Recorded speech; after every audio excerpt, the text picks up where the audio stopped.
Thank you so much for doing this. I'm so grateful. So I've looked forward to having you on the podcast for a while now. So thank you. Pleasure. So yesterday, 18th of March, the president declared a state of emergency in Rivers State. I would like to, get your opinion on what's going on, please. Bearing in mind the fact that I no longer practice as a lawyer, you would obviously have to take anything I say in interpretation of the Constitution largely as the opinions of a retired lawyer. But at least I have a legal training that is a little above that of the average Nigerian who hasn't read law. And what I know as a fact is that what the president has done does not flow from any law known to Nigeria. It is peculiar that when the law grants any power, it also sets out the limits and boundaries of any such powers. The president has acted without constitutional backing. What he has done is an infraction of the Constitution, and in a space governed by law, impeachment proceedings should have proceeded against the president by now. He has no power to suspend an elected representative of the people. That is without prejudice to the contemptuous nature of Similari's emergence as governor. But the reality is that the moment he is deemed a governor under Nigerian law, the president does not have any power under the Constitution to remove him or his deputy or to suspend anyone in the manner that he has. And the Federal Executive Council does not have any constitutional power to make laws for Rivers State either. So what has happened is essentially a trialing of dictatorship. It is not something that we can discuss within the ambit of the law. We're not talking about something that is legal, that is lacking in legitimacy. We're talking about something that lacks both legitimacy and legality. So the president definitely hasn't acted within the law. People point to what happened between, I believe it was Obasanjo and Fayose, when something similar happened. I don't know if you remember. There is something I strive to explain to our people. Yes. And it is the fact that pointing at the insanity of a previous ruler in justification of the madness or lunacy of current occupiers of power is essentially self-defeating. Yes. And let's not forget, it is about whether the Constitution allows something or not. For them to continually point at the errors made by past occupants of the office as though that excuses the clear illegalities and impunity of their own action is just a waste of time. That Obasanjo or this person or that person did. Nobody did this particular one. Yeah. Tinubu did this. Yeah. I think it's obvious from what is going on that the person who is orchestrating this whole event is Nyesom Wike. Is it? I don't know if it's obvious, but what I do know is that Fubara and Wike were squabbling. Yes. The totality of the squabbles, as far as is in the public space, is about how to share the loot. Yes.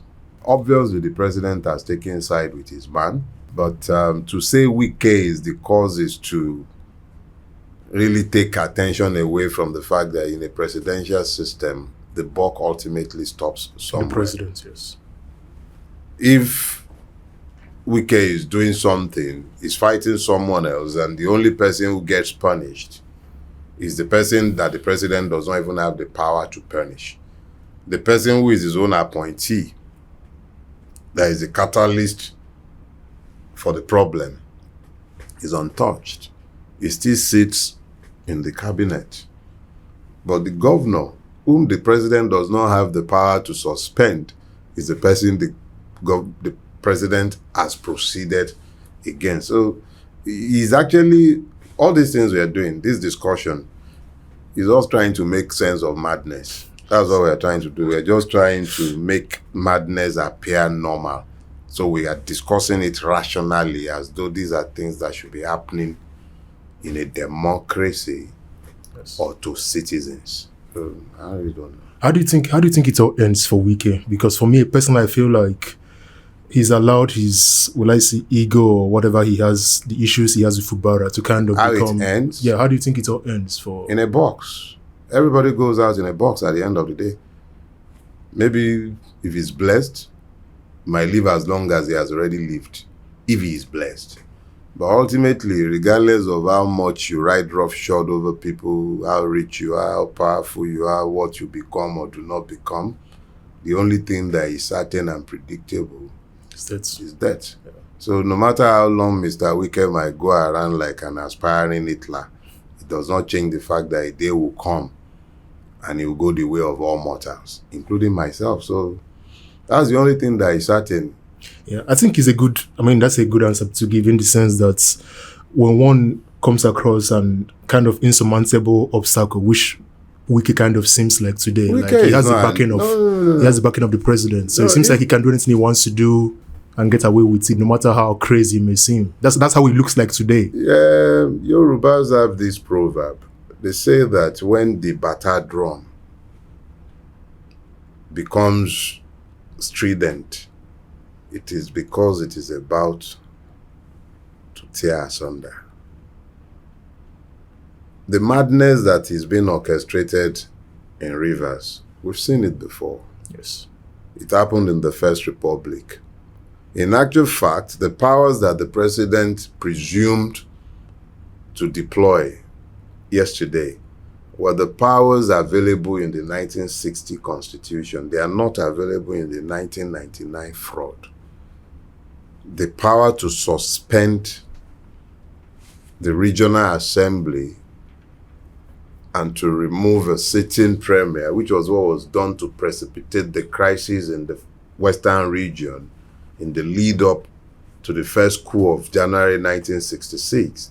It was the overreach of Tafawa Balewa as the Prime Minister of Nigeria intervening in the crisis in the Western region on the side of Akintola, his ally, that led to the collapse of the First Republic. When you make it impossible for the law to rule and impunity becomes a governing creed, instability becomes the result. All the political gladiators in Nigeria, the bit part owners of the different fiefdoms that have coalesced together in Nigeria, they're all watching and taking notes. What Wike and Tinubu are telling them is that the Constitution, useless as it is, does not offer any protection for them once the president or any one of his minions look in your direction. You have no constitutional protection. Yeah. That is what they have signaled. And when you find a place where people who have money but do not have power are told that they do not have constitutional protection, what you find is that each person begins to seek protection outside the confines of the law. Anarchy looms large as a function of what began yesterday. Yes. But it didn't really begin yesterday, now did it? I do agree, sir. I do definitely agree. Similarity wasn't the people's choice. Yes. Wike is the imperator. So, a fair recipe for disaster. Yeah. Another current issue is the ongoing tussle between, I won't really call it a tussle, but the ongoing drama between Natasha and Akpabio. What are your thoughts, sir? It's none of our business. It's like this similarity and wicked thing. Yeah. The only thing it does for us, if anything, is that it offers us the opportunity to see how they operate, how the people governing the people, how they think, if they think at all. That what began as a squabble over a sitting arrangement in the Senate graduated and became sexual harassment allegation. Once the sexual harassment allegation was made, no matter what you think of Natasha, Akpabio has priors. And I would imagine that simple common sense should have told them that Akpabio should take himself out of the process for determining the response of the Senate. But there he was, being the one reading out the decision of the Senate to indefinitely suspend a member whom they did not elect. So you find that we are in a democracy that is quickly unraveling because men's egos have to be assuaged. The law cannot be allowed to rule. And ultimately, standards cannot be kept because you have to keep changing position every day to suit the whims and caprices of persons. Yes. So Natasha, Akpabio, they are just symptoms of what we are witnessing in Nigeria, a systemic collapse, a complete retreat from governance and descent into sensational noise-making at best. Yeah. I mean, someone you mentioned and someone who I think ties into all these individuals is the president, obviously. And it seems to me that since his election, the facade... Election. No, sorry. You might be better served to talk about since his swearing in. Okay. Let's talk about his election. Since his swearing in, it seems as if the facade of rule of law, the facade of the constitution, it seems as if that facade has been taken away. We're now looking at lawlessness and not seeming to care about the law, not seeming to care about processes, rule of law, even though those things have not really existed in Nigeria.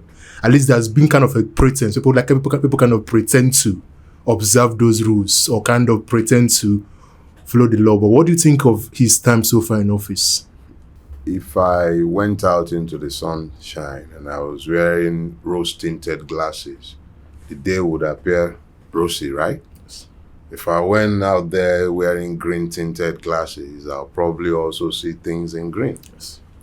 Long before Bola Ahmed Adekunle Tinubu was sworn into office as the president of Nigeria, even during the months of electioneering, I had warned without any equivocation that a Tinubu presidency would represent a descent into lawlessness. It would represent the end of our democracy if we ever had any, which we didn't.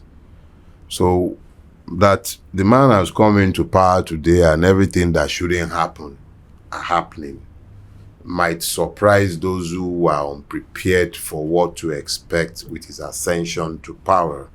But for those of us who, live in Lagos State, we've experienced him firsthand for 26 years, and we know that he has no tolerance for anything called democracy. We know that as a fact. So we had no illusions as to what to expect with him in power. If anything, I think Nigerians should use the current shenanigans in Rivers State to advise themselves as to exactly where they are in their journey to Mogadishu. But that if anyone is expecting that you have any semblance of democracy or rule of law in Nigeria, that will be highly delusional. There is nothing like that again. When you were talking, you mentioned, I believe it was serfs in one of your answers, and it kind of brought back one of the words you use in this book to describe Nigeria as a feudal state. And I've read two of your books now, and this one, Imperatives of the Nigerian Revolution. I really enjoyed this one, in my opinion, compared to the one on the judiciary. But just that's my own opinion anyway. I've not read the third one. I couldn't find it on Amazon for whatever reason. It wasn't available. But hopefully I was some point by, because I really enjoyed reading your book. I love the way you write. But what do you mean by Nigeria being a feudal state? Something that was referenced in this particular book quite a lot. Earlier in my life, I read English language and linguistics as a course. I didn't finish it, but it left me with a lifelong predilection for linguistic exactitude.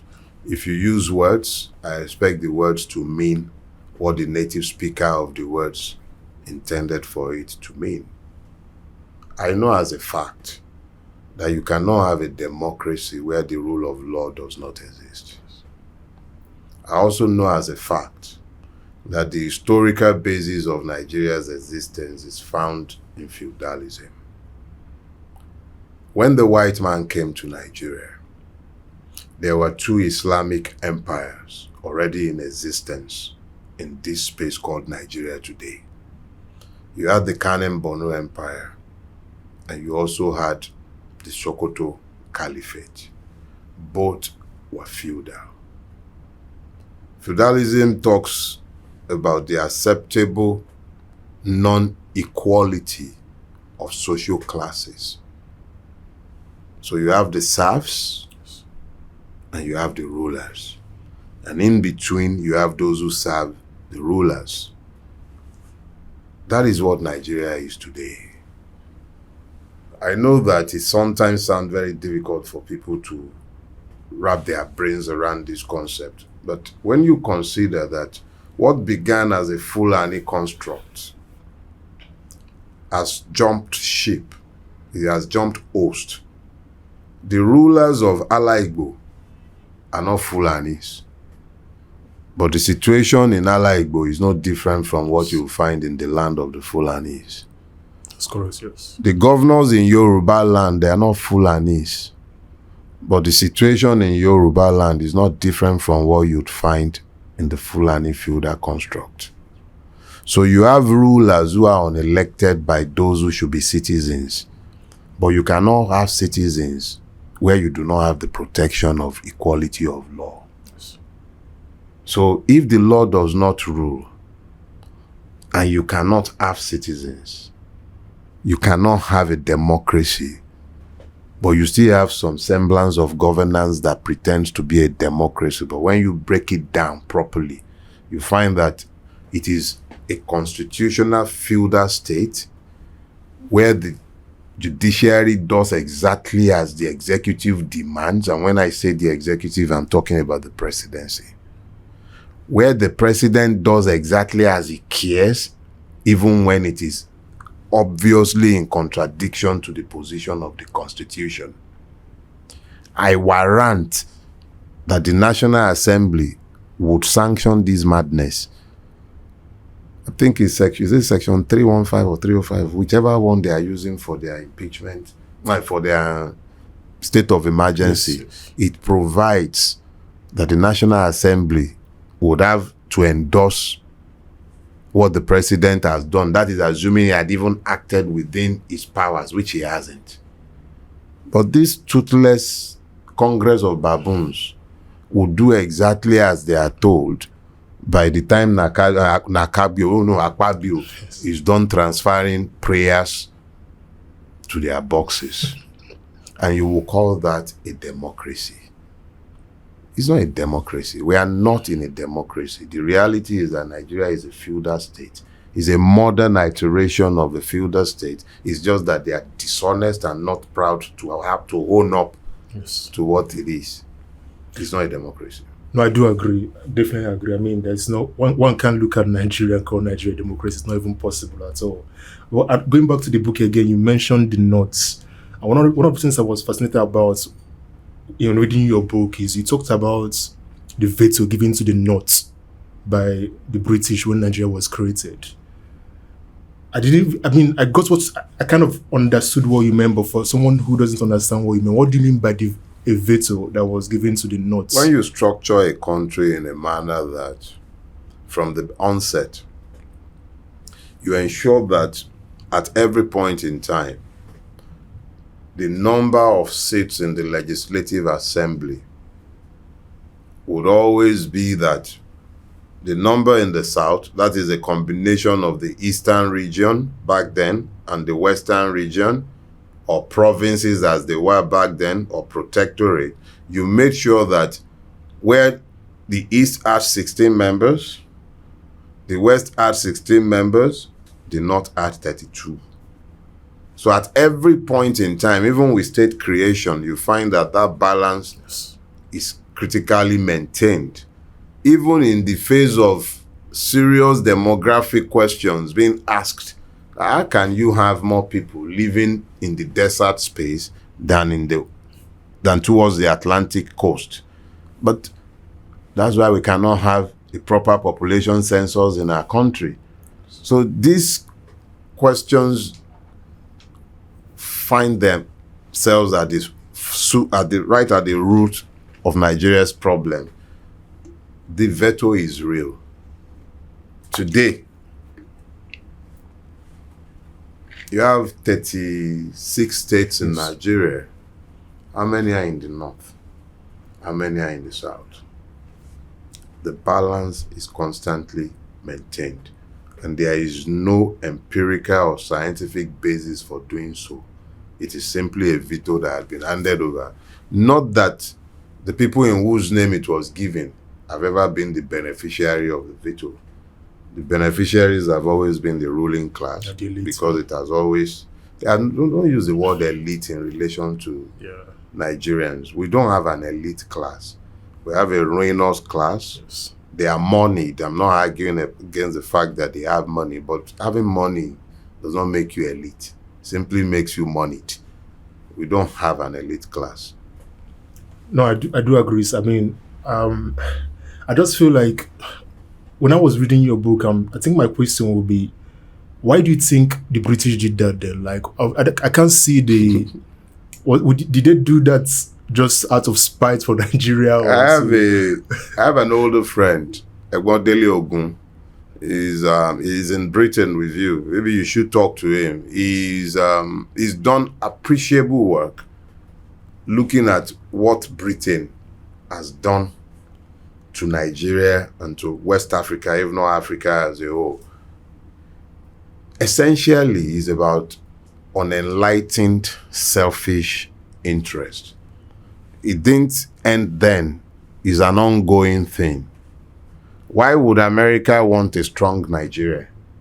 Why would Britain want a strong Nigeria? You are a oil-producing country importing refined products, enriching the West, impoverishing yourselves. Why won't they be happy? The value chain that is lost in the petrochemical industry alone is more than what we make from the exportation of crude unrefined products. A single barrel of oil, a younger friend who works within the Dangote group gave me a breakdown once. I think he told me, as at that time, a barrel of oil was $70. And this young man explained to me that by the time he had done refining and taking out all the derivatives that comes from the crude after you've brought out your gasoline, brought out your diesel, brought out the lubes, you have so many things you bring out of that in reality, the true value of that $70 is over $1,000. Oh. Look at the difference between $70 and $1,000. Look at the number of employment opportunities that have been wasted, the opportunities to develop the economy, to enrich the people, to deepen wealth in our country, to reduce the poverty. Look at all that has been lost. Why is it that these same people who are constantly bellyaching about democracy everywhere in the world have really ever had anything to say about our own democracy since they finally found their fat cats in power in Nigeria? So the thing we must understand is that nobody owes us a free lunch. But it is up to us to have a clear understanding of what is in our own enlightened, selfish interest. The West have defined their own interest as our putrefaction. The more we destroy our own society, the quicker we send our best and brightest to the West. If they are not running into Canada, Australia, UK, America, people are running even into Hong Kong and things these days. So, as far as the West are concerned, we should never rise above the place from where they take their raw materials. God forbid that we ever develop the capacity to beneficiate this raw material or to even have any use for them ourselves. Yeah. No, I mean, for me, there are two strands from your answer that I just want to delve a little bit deeper into, because when one compares the way the British colonized, let's say, for example, India, to the way they colonized Nigeria, I know it's a stupid question, but part of my question is, do you think they should have colonized Nigeria longer, and do you think it should have been more direct unlike the indirect kind we had in Nigeria. Because if you look at the way India was colonized, India kind of benefited a lot more. For example, their bureaucracy, for example, in India, I think it was ISS, had a lot of British influence. This comparison is not correct, and I'll try my best to explain. Unlike us, the Indians never became vagrants. India and Indians have retained their culture, their spiritual essence, and their belief system. The Indian gods are Indian. They don't have blondes as their gods. They have not given up on their heritage. The Nigerian is essentially a vagrant, a vagabond. Vagabonds are those without root. Ask him to speak to his father. He's speaking to the God of Abraham, the God of Jacob, and the God of Isaac. Or he's facing Saudi Arabia. Right now, the Christians are fasting. The Muslims are fasting. But evil has overtaken our land. Tell them to swear in the name of Ogun, and they will be afraid. But ask them to carry the Bible and be swearing. They are very, very comfortable with it. They are not connected spiritually to what they profess. Indians have held on to their original civilization.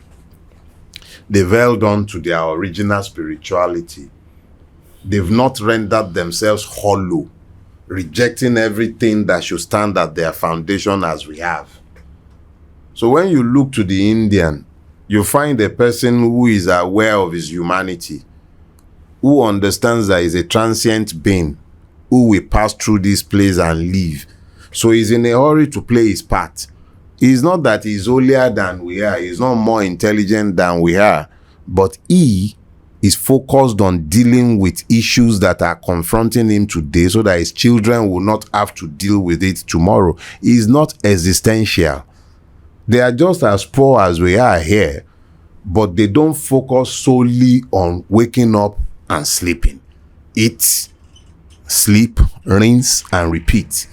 They understand the need to project into the future and to then walk towards that future that they have projected into.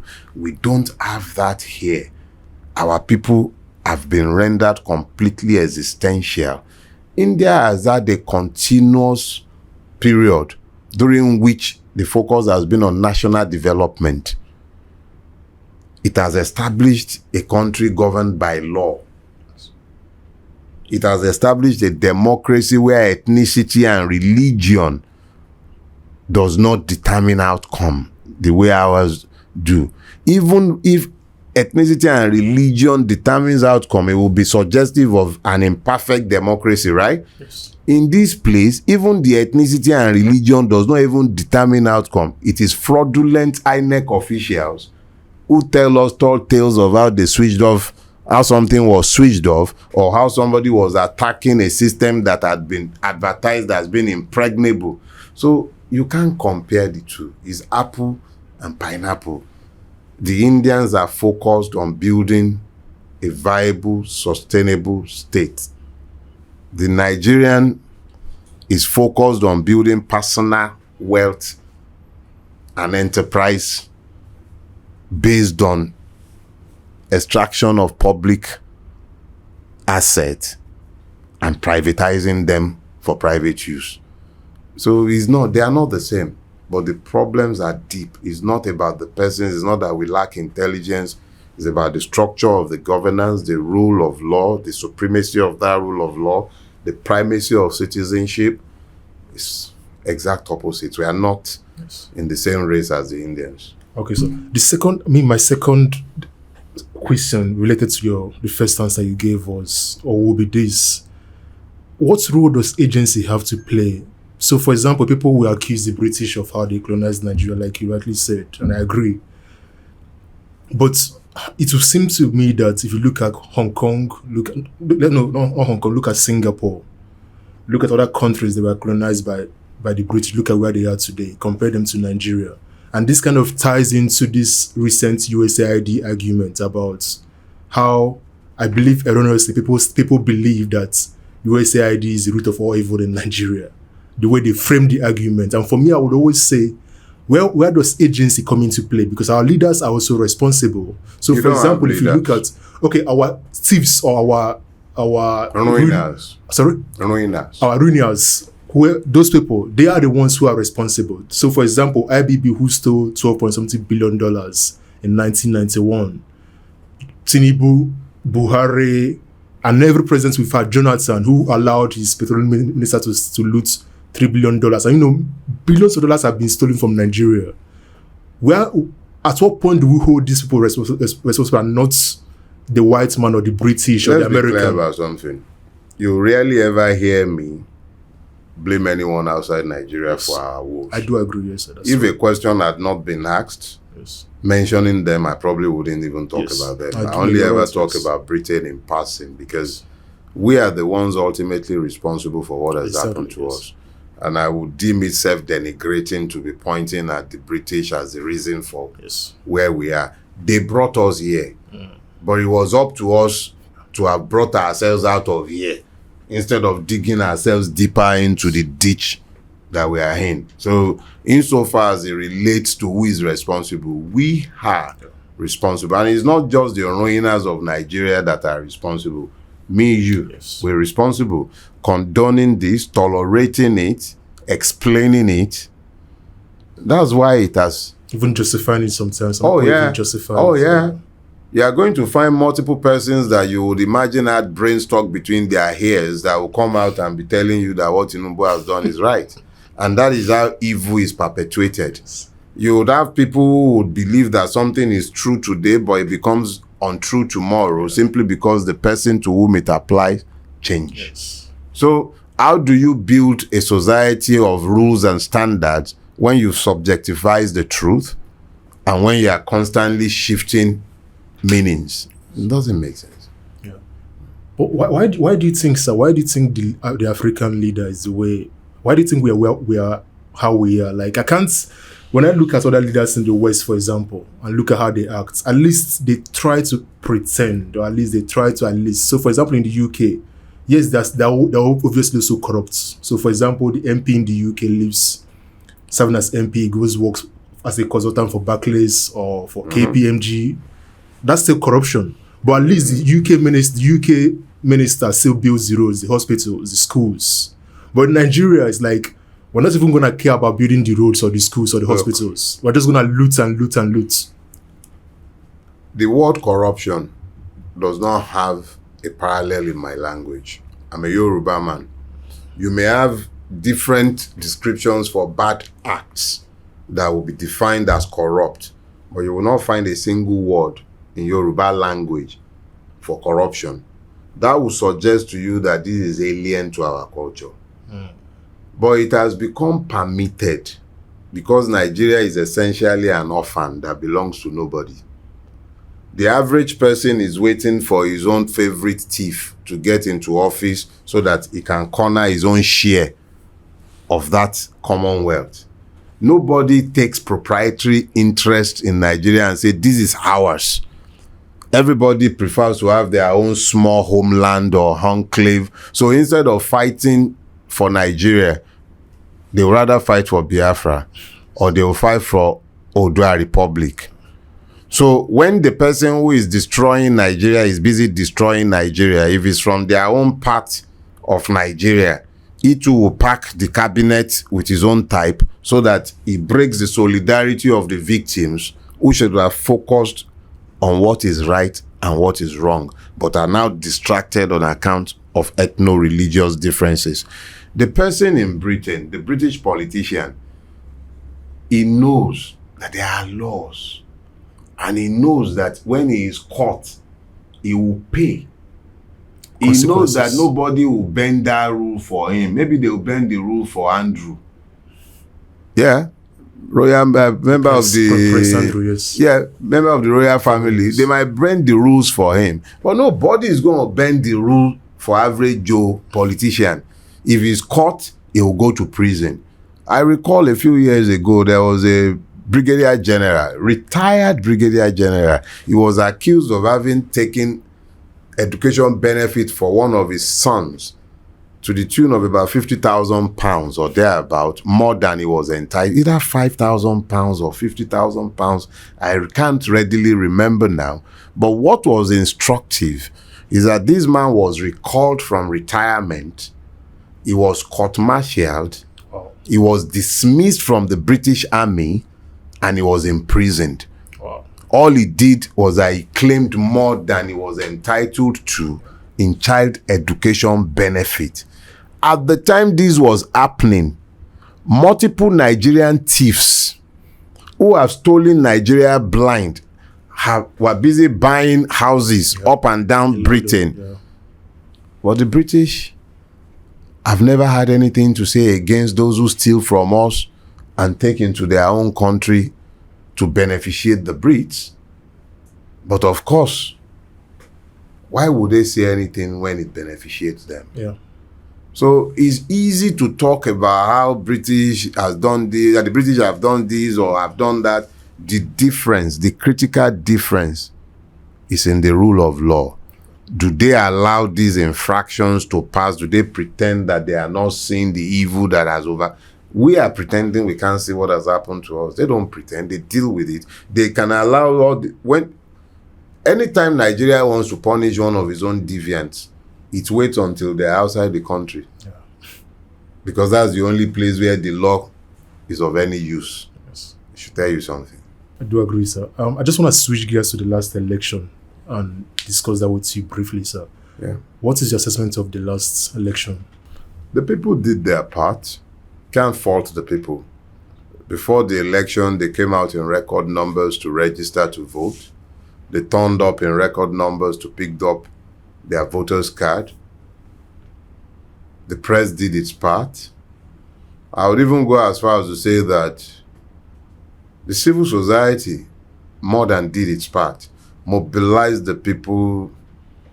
Voters' confidence was at an all-time high because the fraudulent chairman of INEC was front and center, reassuring everybody that the elections will be free and fair, guaranteeing even as late as November, December, when there was a rumor that IREV wasn't going to be used. He came out at a press conference forcefully declaring that there will be no problem. The IREV will be used. Beavers would upload to IREV, will see results real time. And on election day, at least the presidential election day, the people turned out in record numbers. And then the shenanigans began. So the last election, the presidential election, there was a semblance of democracy up until the point where INEC began to perform its magic. By the time we were having the gubernatorial election, it was obvious that the entire process had been compromised. By then, you had the orification of Lagos State, for instance. All kind of madness began to transpire up and down the length of Nigeria. And you see, the problem with impunity is that once you accommodate it, it breeds. Yeah, it grows. So they say once you've allowed a Tinubu to forcefully take power like he did, the similarly Fubara thing becomes normal. Yes. You've allowed this madness, this one is normalized. The moment you allowed that, it was no surprise that you had an Akpabio riding roughshod all over the Senate. So it's something that you have to understand, that we actually only had a partial election. The people played their part, but INEC and the judiciary failed woefully. So insofar as it relates to election, you cannot really in good conscience say that we had an election the last time. Yeah. But when you look back critically, sir, I mean, you've had time to ponder this. I'm quite self-reflective myself. So whenever things don't go well in my life, I kind of look back to see what mistakes did I make. I'm very big on agency and responsibility. Like, anything bad that happens to me is my fault. Anything good is up to me. But when you look back at the election, is there anything you think the movement should have done? Like, for me, so the way I would look at it is to say this: what happened in the last election isn't new. We've seen it happen in Nigeria countless times. INEC may say whatever INEC wants to say, but we all know INEC is not reputable. They will still do what INEC always does. I mean, they almost did it in Abia State, but luckily enough, you had a lady that was willing to stand up to them or to the politicians of PDP, right? But so for me, if I'm in LP, if I'm P2, if I'm one of the advisors to P2, which you were, I would have thought to myself and said, I don't expect INEC to be any different. I expect them to do what INEC always does. So what mistakes would you say? Would you look back and be like, you know what, we made some mistakes here, and looking forward, how do we correct those mistakes? Number one, you've got to understand that you couldn't be talking about a movement in 2022, 2023 in the same sense as you are talking about one in 2024, 2025. Yes. Peter Obi's entire presidential quest was, for the public at least, a spur of the moment thing. Spur of the moment in the sense that whilst he might have had the ambition, the people bought into the ambition and they more or less recruited him. I need you to understand that part. It could have been perhaps anyone else, but it was Peter Obi. The people found someone who could feel their pain. He spoke the language they could understand. Nigeria's oppressed, Nigeria's disadvantaged, the victims of Nigeria across the length and breadth of Nigeria coalesced behind the obedient movement. Those who believe that Nigeria has done them dirty came together.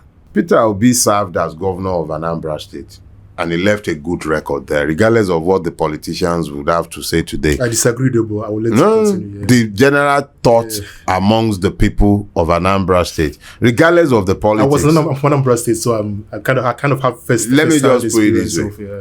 We can have an argument from now till tomorrow. Yeah. I don't want to. You won't have 100% who will say that it was good, but it is beyond argument that a healthy proportion of people of Anambra said he did a good job. Yeah.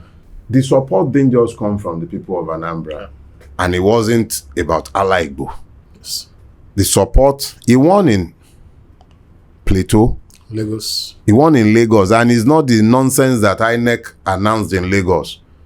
The victory in Lagos was resounding. It wasn't something that was influenced by an ethnic demography. No.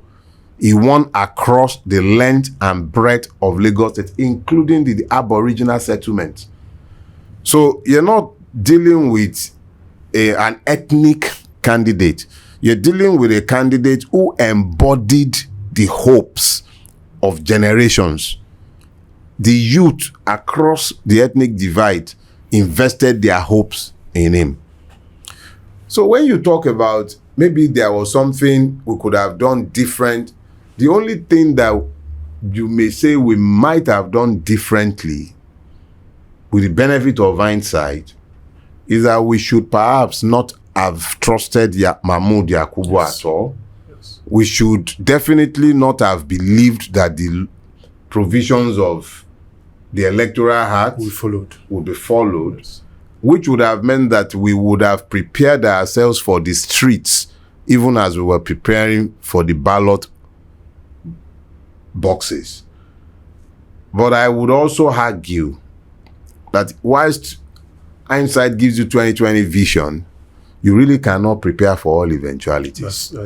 It is those who might be interested in the coming election cycle who can, with the knowledge of what had happened in 2023, prepared for the street in 2027.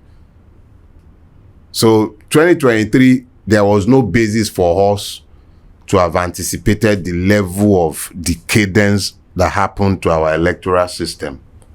Remember that in 2019, as bad as it was, there was a semblance of an election. In 2015, a sitting government had just been removed. So we were hoping that 2023 would have been a consolidation of what took place in 2015 when the will of the people was reflected in the outcome. No matter how fraudulent the marketing of the candidate was in 2015, he unsat a precedent. So we had no reason to believe that Mahmoud Yakubu was going to spring the kind of crazy surprises that he sprung. But 2027, anybody claiming that they were not prepared or they didn't know, that's a different ballgame. 2023, you would have to pardon us for being stupid enough to believe Mahmoud. Well, we were stupid to have believed him. Yeah. No, I will hold up to that stupidity. Okay. How do you trust a man who has done nothing to earn your trust? Yeah. And he proved us stupid. So we must admit to it. Yeah. Do you think a much better preparation, sir, would be joining forces with PDP or a political party that has the structure? What structure? Win? The structure of impunity? No, let me correct, or let me just state this for a fact, right? I believe in structures. By structures, I mean, so for example, your life has structure, my life has structure. We didn't lose 2023. No, we didn't lose 2023 because of a lack of structure. But one would argue, I think I saw on the internet that LP didn't have polling agents and a lot of... What about PDP? Didn't PDP have? Yeah, I was in the situation room. Yeah. And what I can tell you is this. Where we didn't have polling agents, yeah, PDP had. But PDP is not LP. But we shared resources. Why? It's a different political party. Number one, remember this. I am not a member of Labour Party. Okay. I worked for Peter Obi. Yes, that's true. And in looking at the election, I was looking at the election holistically. Holistically, yes, in the sense that I wasn't looking at parties. Yes. I was looking at what resources were available. And the resources that were available in the situation room were those from the different parties. There were, I think, 19 parties or thereabout that went into that election. Where the Labour Party didn't have polling agents, other parties had. And we shared information. In Lagos State, for instance, it was the PDP that brought out the election result that was contrary to what INEC and Segun Agbaje, the REC in Lagos, brought out. They brought out the result in Lagos State without a single Form EC8A backing it up. Where did they get those results from? But PDP had the Form EC8A. We also had the Form EC8A, and we cross-referenced. And that was how the bulk of the results that we have today were compiled. INEC, up until today, cannot give you the result for 2023 election. They uploaded a whole load of nonsense in a whole load of places, and they cannot give you a coherent result.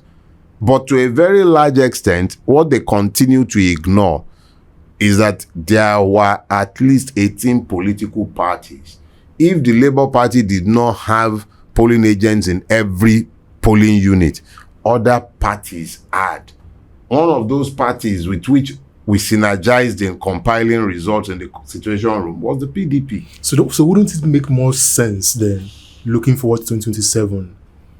My two-part question, sir. Would you think P2B has a chance in the next election? And wouldn't it make more sense to prepare in this belief, in this recognition of how important it is to prepare? Wouldn't it make a lot more sense to synergize with PDP or a bigger, it could be SDP, for example? Let me say this. I believe since after the 2023 election, we've had 5 gubernatorial elections. What INEC has done is to establish its uselessness in the course of conducting those 5 elections. What it has done consistently is to prove that it is more useless than the last time. So I don't know the basis upon which anybody will be expecting a different outcome in 2027. I don't know if our judiciary would have suddenly found itself on the road to Damascus and become born again to the point where there will be anything meaningful changing in 2027.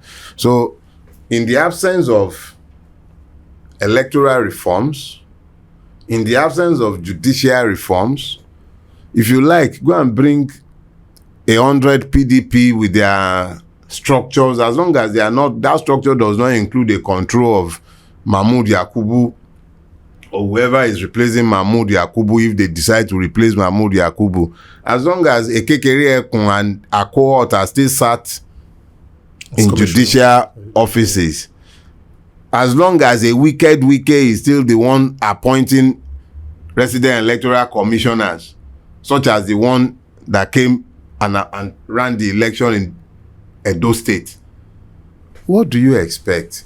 Yeah, but we can't just give up though. It's as if you're saying we should just throw up our hands in the air. Oh. I mean, CPC, the coalition of parties that were formed in 2015, CPC, those three parties that came together to form APC, AC. Yeah, they didn't give up. They tried at least to coalesce. Let me tell you something. I was opportune to meet President Jonathan in person sometime, I think it was this month. No, last month. It was I was part of those who had to receive him at Chivayo Adebanjo's residence after Papa died. And I looked at the man and I realized why the APC could do what it did in 2015. Jonathan is a man of peace. He's not your typical Nigerian politician. What qualified Jonathan to be the deputy governor in Bayelsa disqualified him to be the president of Nigeria. What qualified him to be the vice president to Yaradua disqualified him from being the Nigerian president. It is those disqualifications that made it possible for APC to gain power in 2015. The first job of the Nigerian president from inception has been to preserve themselves in power. Whether that means killing, consolidate power, whatever they had to do, they did. Jonathan was too much of a gentleman to play that game. That's why he's out of power. To now answer your question, I don't believe that Tinubu cannot be removed from office. But I don't believe that will be achieved because a coalition of disgruntled politicians came together to decree it. It will only happen when the people come to the knowledge of the fact that power resides with them. It is in that knowledge that they can work to remove the APC. The blight that has overtaken our land can never be removed on account of politicians cross-carpeting up and down the place. In any case, when have you ever heard Nigerian politicians quarreling over substantive issues of policy or anything of the sort? Ideology, no. Never. The only time they quarrel is when they can't share the loot in their preferred fashion. So that PDP or Pupupu or this one or that one, I'm not interested in coalitions of politicians. I would love to see Nigerians realigning across the length and breadth of Nigeria, awakening to the fact that this is their country, they have no other one, and they are the ones who would have to save it. Organizing themselves to resist the burgeoning impunity that has overtaken our country. That will give me hope. But talking about politicians aligning, forming this or forming that coalition, I just see it as more of the same old nonsense. I don't see that birthing any change of any sort. Yeah, I mean, staying on the topic of Jonathan, since you brought him up, like for me personally, he was one of he's such a weak, ineffective, feckless leader. See, like, that's the thing right there. Yeah. Weak, feckless. But it is systems and institutions that are required to be strong. But people make up institutions. The people have to build them up. It takes time to build institutions. People build institutions. I'm not denying the fact of Jonathan's weakness, but I'm explaining that persons need to be weak. It is systems that should be strengthened. That Jonathan is a weak person is what would have disqualified him from the governorship of Bayelsa and what would have disqualified him from the presidency of Nigeria. But if he was weak and institutions were strong, what happened to him, what is happening to us, will not be happening. Yeah, but one can argue, and I will argue, that his weakness destroyed Nigeria. His weakness brought him Boko What Haram. do you think he could have done? No, but he was so weak that his military, his NSA I must disagree. stole billions of naira. No, I must disagree vehemently But the with leader, that. but everything stems from the leader, sir. No, the leader I is the one agree. that look at Dubai. Dubai, one can argue that Dubai, the UAE has no institutions at first. It took one leader to transform Dubai. No. So if we had a good president. No. I must disagree with you. Vehemently true. And I would explain my rationale. In the first place, the ruler of Dubai had an overarching vision by which he wanted his country developed. And he set himself about the task. Yeah. Remember, he did not have constitutional restraint on office. He didn't have to worry about elections. I'm not suggesting that should be a bar to visioning. Don't get me wrong. Now, remember as well that the APC is the most virulently propagandic organization that has ever existed in Nigeria. They claimed he stole this, he stole that, he did this, he did that. How many people have been sentenced to jail for these stealings? Very few, 1 or 2. The APC has been in power for 10 years. The only person convicted for corruption from the whole Jonathan government, I think it was Metu, and the late Okupe. They're doing Okupe. What did they steal? They didn't get approval. They split it. I think they didn't get approval. They collected money in cash. What about the billions that Dasuki was supposed to have stolen? What has happened to him? He's not facing trial in any court in Nigeria again now.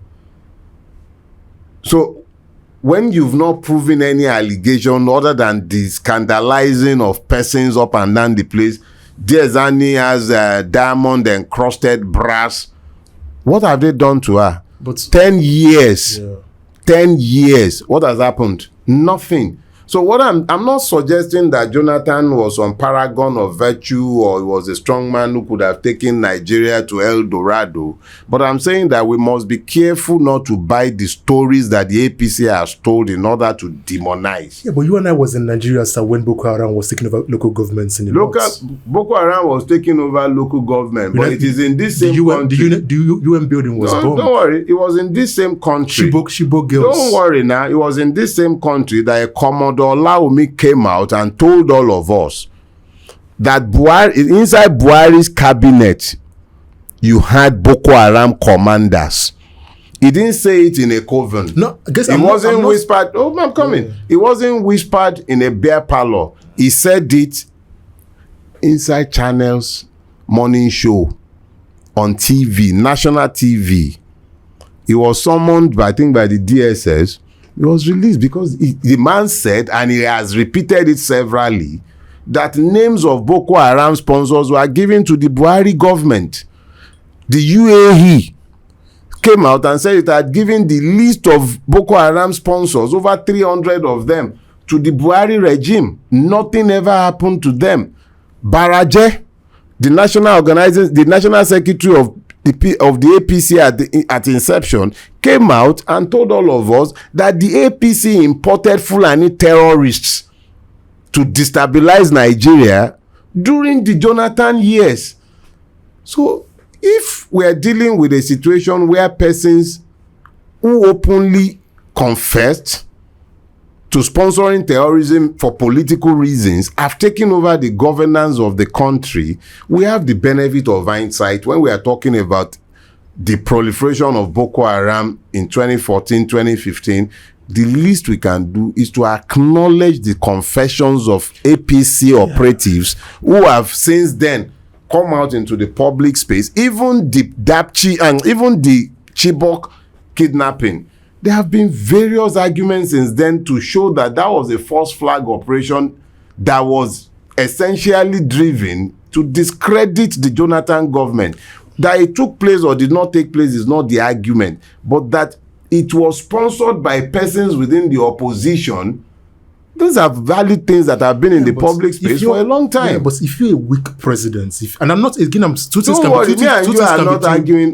can be true at the same time, sir. It can't be true. And I've always said this and maintained this, that the Nigerian leadership class are weak and fakeless. So not just Jonathan, Buhari as well, Tinubu as well, all of them are weak. Because if they weren't weak, are they weak or are they evil? Okay, evil. There's They definitely evil. Of course, evil. Certainly evil. Unagreeable that they're evil. But when I say weak and fakeless, I mean that by not tackling the fundamental issues that Nigeria has, for example, corruption, insecurity. What do you mean corruption? By not tackling, you don't have a corruption problem. What if you yes. should do a contract with me, yes, and you stole 50 million naira hypothetically from me, yes, the police would arrest you for stealing. But if a politician should come and steal 5 billion naira, they call it corruption. They won't call it stealing again. So we must be careful that we don't help them to normalize these languages. Any language we have to use. Right. The point I'm making is the weakness and fecklessness of the Nigerian leader has brought us to where we are today. So, but it seems to me as if you're excusing what Jonathan. No, I think there is a misunderstanding here, and maybe we should try and clear it up. One, I was never a fan of Jonathan. Okay. Let's be clear about that. Two, I am not suggesting that Jonathan is blameless. What I'm trying to do is to place the blame in context. Yes.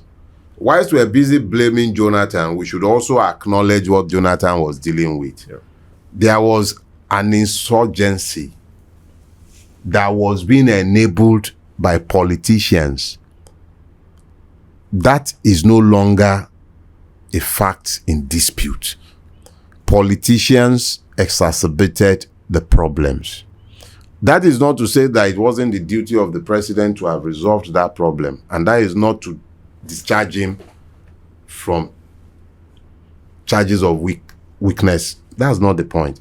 But I am saying that as you are establishing that, be quick to also establish that he wasn't facing ordinary problems. He was facing problems that had been contrived by those who believed that the easiest way to gain power was to destroy his own credibility, brand him feckless, brand him weak. They didn't need to do much to establish what had already been promoted by Jonathan himself, but it does not remove the fact that he wasn't dealing with a normal situation. You had persons who had decided that it was fine with them to destroy Nigeria in order to destroy the man and to gain power. Okay, so it wasn't just a normal insurgency that he was dealing with. That's my argument. Okay, so moving on to, I want to talk about MKO Abiola and kind of link it up with the current president. Do you see any similarities between? None whatsoever. What are your thoughts on Abiola, and then do you see any similarities? When Abiola was running for the president, I was already well in my 20s. I was closer to 30 than to 20 when he was running, so I wasn't a child. And what I know as a fact is that the Nigerians were they invested their hope in Abiola. They voted for him across the length and breadth of Nigeria. The election was annulled. That Nigeria was brutally divided along ethnic lines in order to sustain that annulment, moved Abiola into another realm entirely. To now compare such a person with a man who has literally shot his way to power, literally, who is busy dividing Nigeria in order to preserve himself in office, is a travesty. You can't compare the two. In actual fact, it's an insult to Abiola's memory that people find this comparison sometime, and I'm very pained. The man deserved better. It's a double tragedy to die for a people who will be comparing him to the person who currently occupies that office. They are not the same. Abiola was a much better human being. I mean, there have been allegations of corruption against him, against Abiola. What would you say? It is not my business to be defending a dead man of charges that are being raised against him after the fact of his death. When he was alive, they should have raised all these different charges. When he was alive, none of these charges were raised without him addressing them. And we did not vote for him to become a saint. We voted for a man to become the president. Those who have removed him from gaining that office, who prevented him, doesn't lie in their mouths to justify their evil deeds by concocting all manners of crimes as afterthoughts in justification of their evil. he was corrupt, he was this, he sponsored coup, he did that. We knew what he was when we were voting for him. But we were not voting for him to enter the office of the Pope. He wasn't meant to become the Bishop of Nigeria. We voted for the President of Nigeria. And if he had proven to be all those things that they are now accusing him of, we would have not voted for him in the re-election. It was up to us. In our stupidity, we voted for him. And that was our prerogative. It wasn't the prerogative of IBB, Abacha, Obasanjo, and all the idiots who sat down to annul that election. It wasn't their prerogative. It was the prerogative of the Nigerian people.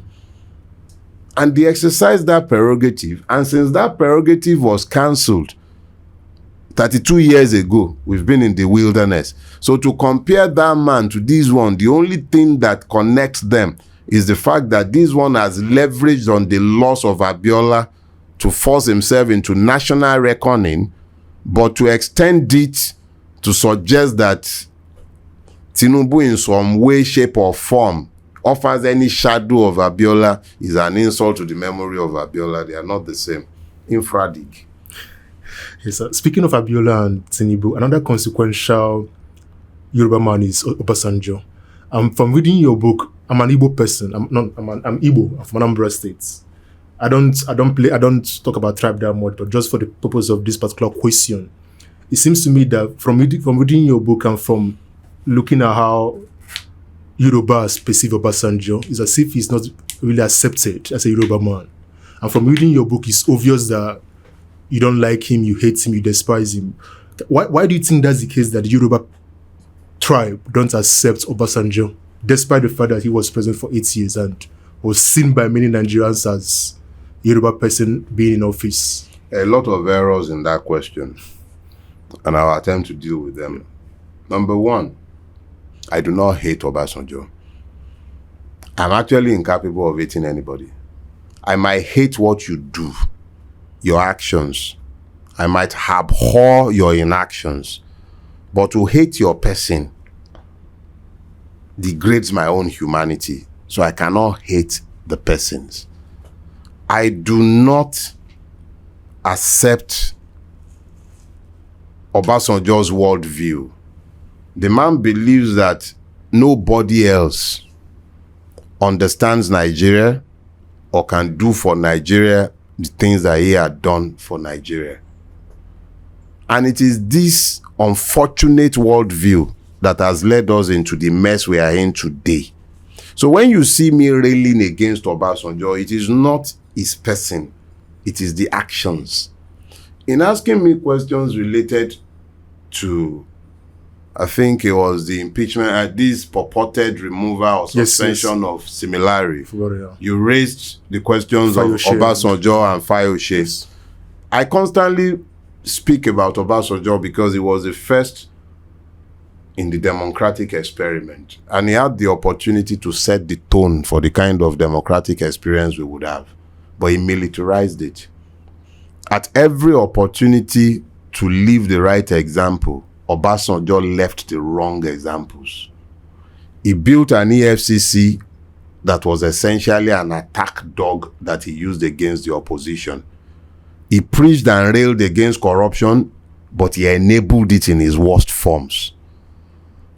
So when you see me talking about Obasanjo, it's because, in truth, I believe Obasanjo is the most intelligent person that has occupied that office. And he has failed woefully at leaving enduring legacies of probity, of democratic norms. He left bad examples all over the place.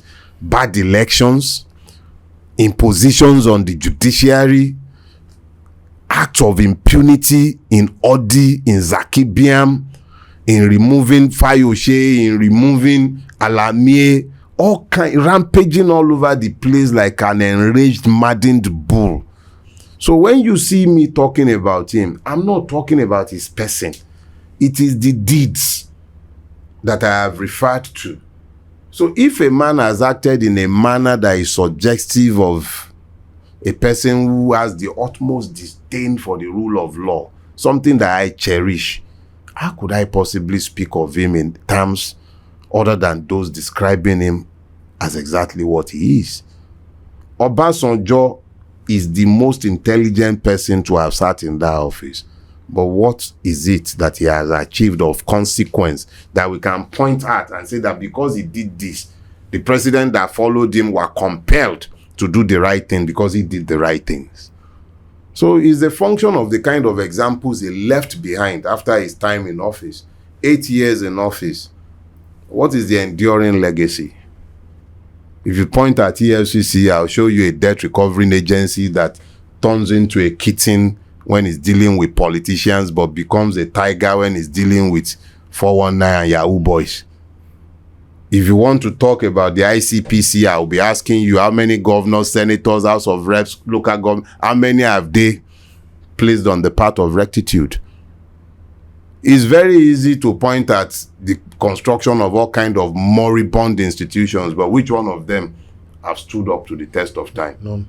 There you have it. I do not hate Obasanjo, and I dare say that Yorubas do not hate him either. The only thing that has happened is that Yorubas have never...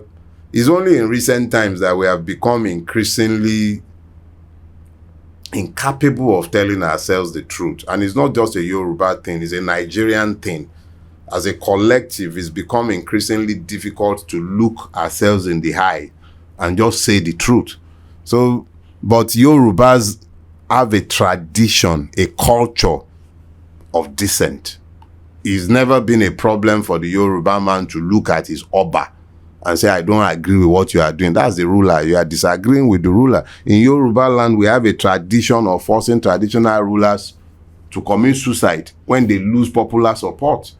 So in Yoruba land, it is easier to find people speaking in disagreement with their rulers. That might be the reason why you think the Yorubas hate Obasanjo. In fact, if anything, the history suggests the exact opposite of what you are saying.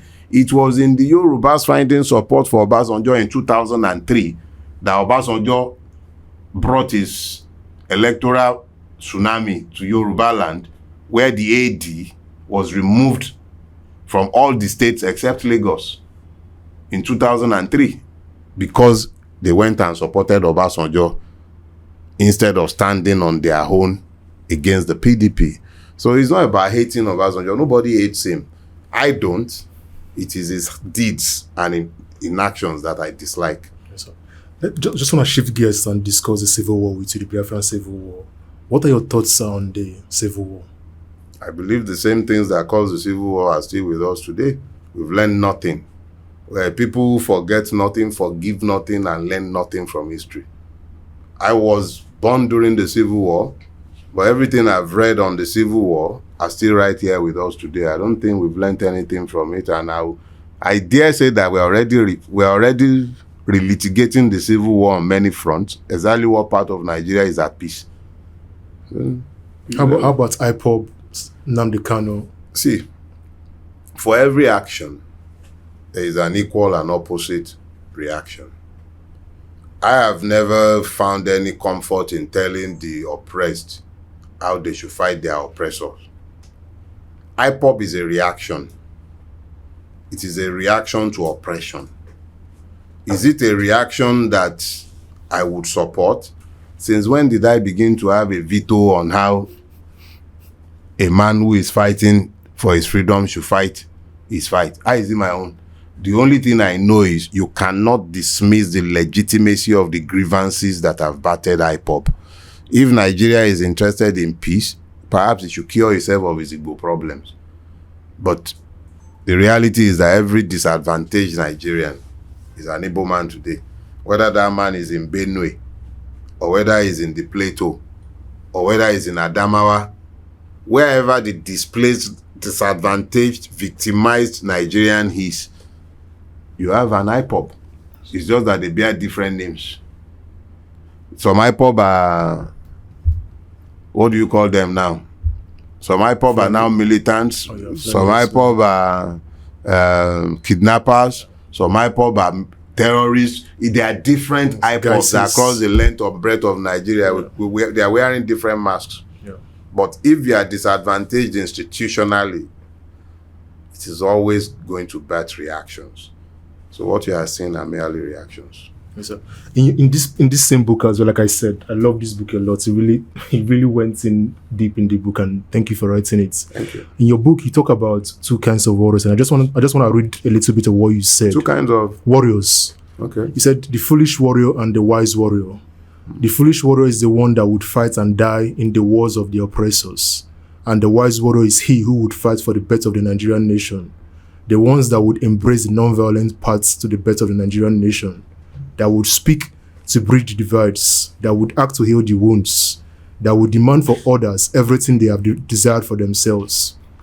My question would be, and I think it's one of the essential things you dealt with in this book, do you believe we can get the Nigeria of our dreams without violence? And it harkens back to what you said about one of the mistakes from the last election, that you guys didn't think about taking to the streets. I think first thing first, you need to understand that violence is a subjective word. Very, very subjective, especially within the Nigeria context. If I went out to demonstrate peacefully, let me use the Lekki toll gate. I was one of those who provided flags to protesters. All they carried were flags. They were at the toll gate singing the national anthem. And then the Nigerian army came and shot and killed and maimed and then denied, prevaricate. And then Nigerians started denying on behalf of the Nigerian state and the Nigerian army. Question is this: who was violent? The Nigerian army, the Nigerian states. The only person who was not violent in that context were the protesters. But they were the ones who had violence visited upon them. So I cannot tell you that there is a non-violent path to the Nigerian revolution. What I can tell you is that those who are seeking the revolution may on their own decide to adopt a non-violent stand.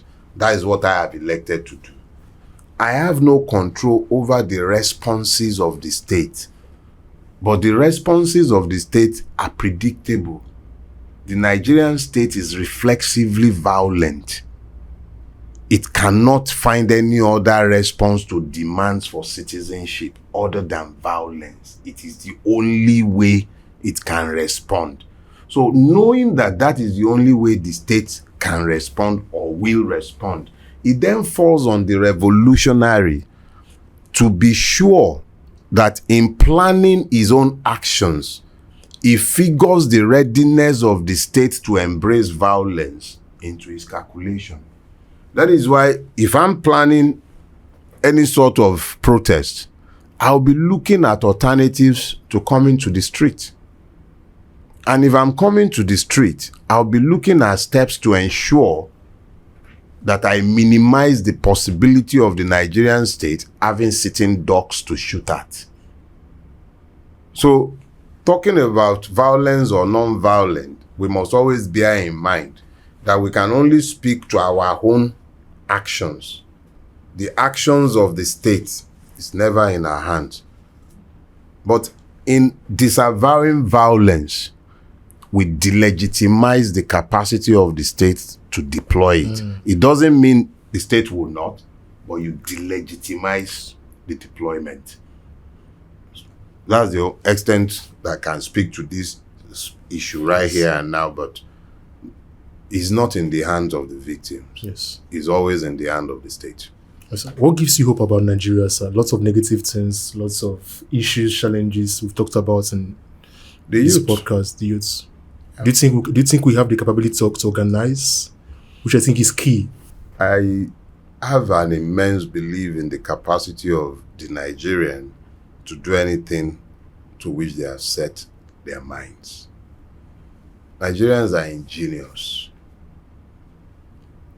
The only thing we cannot achieve are the things that we have not set ourselves to. When Nigerians decide that this is the way they want to proceed, almost always they go in that exact direction and they get what they set out to get. You find Nigerian teenagers, male and female, crossing the Sahara into Libya, getting onto dingies, to cross the Mediterranean. Those are you think is beyond the capacities of those kind of people to fight these cowards who call themselves our rulers? The only thing that has happened is that they've divided the people hopelessly. They've either divided or distracted them. But the moment they get, okay, look at Rai.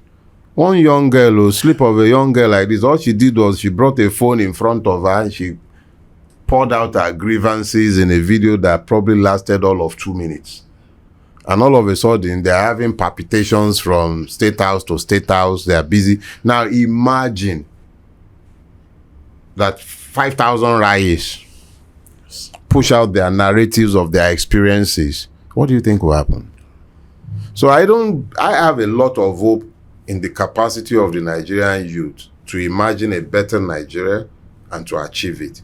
These oldies, 40 oldies out there, I don't think they can take Nigeria anywhere. Looking at those ones is hopeless. If I look to people in my own generation, I despair. The most asinine arguments will be had amongst the people who should be the engine room for change. They are the ones who are busy legitimizing, explaining, justifying evil. But I still see hope in the Nigerian youth, and I have to cling on to some hope if one is to retain one's sanity anyway. Yes, sir. Where does this passion come from, sir? As we move towards the end, where does this passion for politics, the way you speak? I've followed you for years, and I'm a big fan of yours. And thank you for coming. It's not passion, it's despair. If the truth be told, this year I'm going to be 57. Wow, congratulations. There is nothing to congratulate anyone for. The lifespan of an average Nigerian, I think, is it 55 or whatever? There you go. Yeah, I think so. Look, I keep going in the hope and believe that we can change our stories. I'm not going to live forever. If I don't strive to change Nigeria now, when would I do it? When I'm in my dotage and all I can do is talk about the good old days?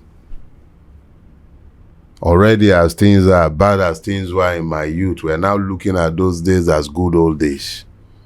There's something critically wrong with that situation, and I would like to see the narrative changed. So if what you are calling passion is not passion, I'm actually worried. I don't want to go into the night. I don't want to sleep knowing that this is the kind of place I'm leaving behind. It will be a tragedy to die and leave this country the way it is. It will be a tragedy. Yeah. So what books should the Nigerian youth be reading, sir? Like I said, Imperatives of the Nigerian Revolution, fascinating book. I'm yet to buy the second one. I also have this one. Hopefully our next conversation will talk about the judiciary and other questions, but this is the second book.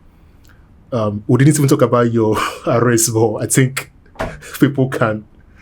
Just briefly, sir, what books do you think the Nigerian youth should be reading to at least get to where you are, to have the knowledge and intellect you have? Nobody gave me a list of books to read. All I ever did was read. What kind of books? Everything and anything I could lay my hands on, I read. Everything from literature books to the Bible to the Quran. You read the Quran? Books on Ifa. Anything I could lay my hands on, I read. I wasn't reading as a faithful adherent of any religion. I was simply reading to read. The thing about reading is that before anyone will write, they would have to consecrate their minds, because you need to think about what you are writing. You can't just write without thinking. So when people read, even when you read and you disagree with what the author has written, you've read. Yes. For you to disagree, you must have knowledge. So for all is whatever the book is, you'll find good books, and I'm sure there are bad books. Yes. But for me, just read. Read. And it's been made much easier these days. The average telephone has a library bigger than the one in my university. It's an infinite resource. Pick up your phone. Practically any question over which you have doubt, you can still ask Google. Yes. I didn't say go to Wikipedia, because that one, they're always editing lies of us. But you can ask Google. There are too many opportunities to gain knowledge. than for anyone to claim that it's because they didn't have a list of books. No, let them read anything and everything. My own books are available for free download. I don't hoard knowledge, and I'm sure that even on published works on my website, I have enough works for 3-4 books there. Go and read. It's free. Let people go and read. Can go anywhere. There are 1,001 resource points from where to gain knowledge these days. There are journals, there are newspapers, there are books online. Read. But be careful when you are reading. Be careful what your reading source is. If you are reading The Nation, for instance, and you say you are getting news, or you are watching TVC and you say you are watching news. Yes, now. All they are doing is that they are purposing you to do whatever it is they no prefer critical thinking, nothing. Yeah. Final comment or final question. There's the tweet on your X there's a pinned tweet. It says, "My grave matters more to me than my bed. I can always lay my bed or have it laid for me. I have no say as to my grave, and it matters more to me than my bed. I will die happily knowing that I've never betrayed my purpose. Take it to the bank." What's the message behind this tweet, sir? Consistency. That's the message behind it. Over the years, I've made clear what my purpose is. My purpose is the destruction of the evil system that has hobbled this country. I might put out 20 tweets over the course of 5 years, but you'll find that each and every one of them has a connective thread. Consistency. My purpose is the destruction of this system. I'll never find any accommodation for the evil men running it. And I'm declaring it. You can take that to the bank. I won't betray my purpose. I wasn't saying that for me. But it is necessary that others be encouraged so that they understand that you must be alive and awake to the purpose of your life. It's not enough to simply exist. That's what Nigeria will prefer you do. That's why they try to focus the people's attention on survival. That's why Nigerians have become existential in their outlook. What I'm declaring by that tweet is that regardless of what is thrown my way, regardless of what might happen to me, the purpose of my life is clearly defined and I will not betray it. So that's what that one is saying. Honestly, sir, it's an honor. I mean, I've pursued you for many months now, trying to get on the podcast, but it's an honor. It's a privilege to hear you. I've listened to you on your YouTube, and I'm going to put it on the link. I'm also going to put the link to the Amazon, on how to get this on Amazon. Thank you so much for doing this, sir. I'm really grateful, and I do really appreciate you making out the time. It's a pleasure. Thank you so much. It's a pleasure. Thank you for having me.